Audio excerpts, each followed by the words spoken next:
Sofi Lázari, hoy es 6 de enero, hoy es Día de Reyes. Hablemos un poco de la historia de los reyes. ¿Quiénes son? ¿Quiénes fueron? Vamos a ¿Es hablar un mito? de los Reyes Magos. Existieron, hay pruebas históricas, pero si les parece bien, vamos a leer el único párrafo de la Biblia, el Evangelio de San Mateo, que cuenta qué pasó. A ver. Cuando Jesús nació en Belén de Judea en días del rey Herodes, vinieron del oriente a Jerusalén unos magos, diciendo: ¿dónde está el rey de los judíos que ha nacido? Porque su estrella hemos visto en el oriente y venimos a adorarle. Oyendo esto, el rey se turbó y toda Jerusalén con él. Convocó a todos los principales sacerdotes y los escribas del pueblo, les preguntó dónde había de nacer el Cristo. Ellos le dijeron: en Belén de Judea, porque así está escrito por el profeta. Y tú, Belén, de la tierra de Judá, no eres la más pequeña entre los príncipes de Judá, porque de ti saldrá un guiador que apacentará a mi pueblo Israel. Esto viene del Antiguo Testamento. Entonces Herodes llamó en secreto a los magos, indagó de ellos diligentemente el tiempo de la aparición de la estrella y los envió a Belén. Y les dijo: vayan allá, averigüen con diligencia acerca de este niño y cuando lo halléis, hacedmelo saber, para que yo también vaya y lo adore. Recordemos que Herodes es el causante de la masacre del Día de los Santos Inocentes. El 28 de diciembre, claro, o sea, unos días antes apenas. Claro. Entonces, tiene que producir eso. Ellos, habiendo oído del rey, se fueron y la estrella que habían visto volvió a estar en el cielo delante de ellos. Llegaron, la estrella se detuvo donde estaba el niño. Mirá. Y al ver la estrella se regocijaron con muy grande gozo. Al entrar en la casa vieron al niño con su madre María y postrándose, acá aparece el nombre de la Virgen, claro, María. Y postrándose, José, como suelen ser los padres en el tiempo del nacimiento, no aparece ni a placer, porque en general cuando solo nace un niño es la mamá. Esto habla de la, digamos, cordialidad y de la simpleza del texto del Evangelio. Abriendo y postrándose lo adoraron y abriendo sus tesoros le ofrecieron oro, incienso y mirra. Claro. Pero siendo avisados por revelación en sueños que no volviesen a ver a Herodes, regresaron a su tierra por otro camino. Claro. Es decir, no cumplieron con el mandato de Herodes, que era saber qué pasaba.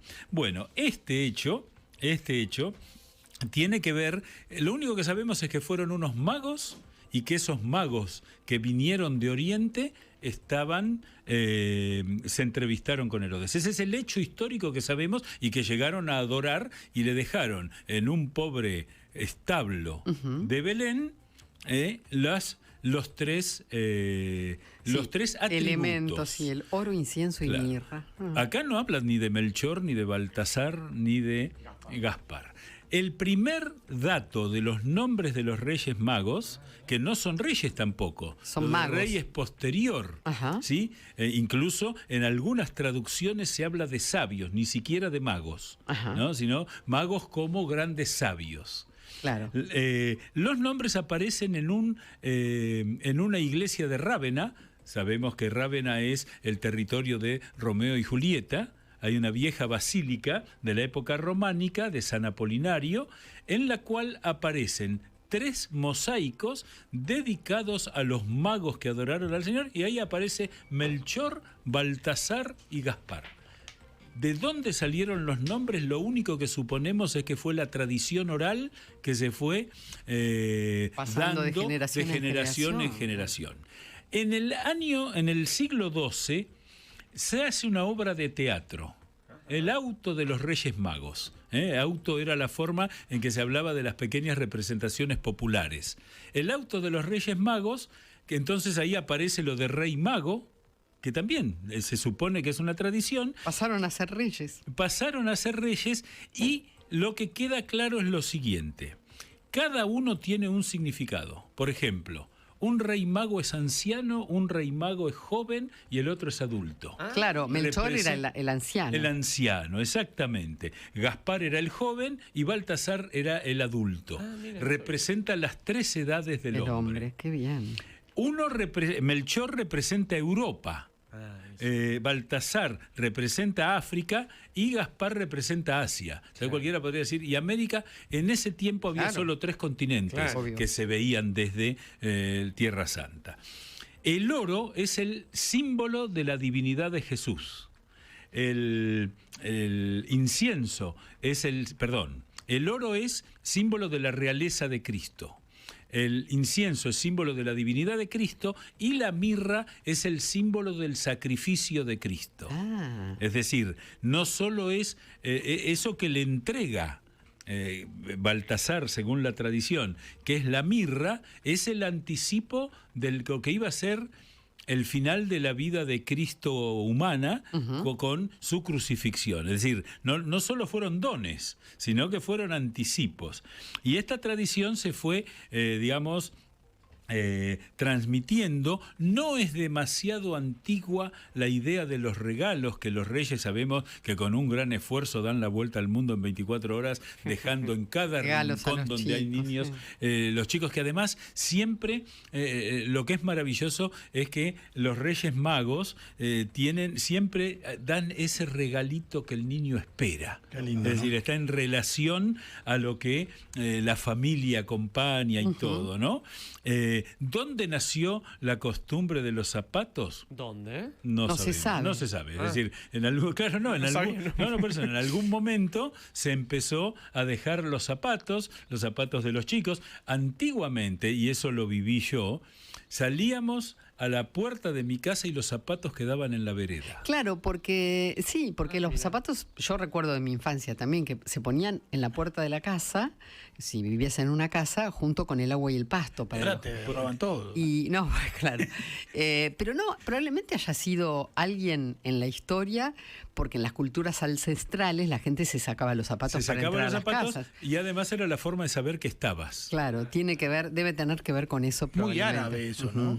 Claro. Son todas costumbres venidas de Oriente. Y orientales también. Orientales, japonesas, chinas. Sí. Es que en realidad todo, termina teniendo un origen común con una representación simbólica parecida, aunque los significados son otros. Es muy impresionante cómo los Reyes Magos se fueron convirtiendo en un fenómeno, sobre todo cuando yo era chico. Que yo me acuerdo, yo vivía en la calle Camposalles en Núñez y teníamos un escaloncito en la entrada de la casa.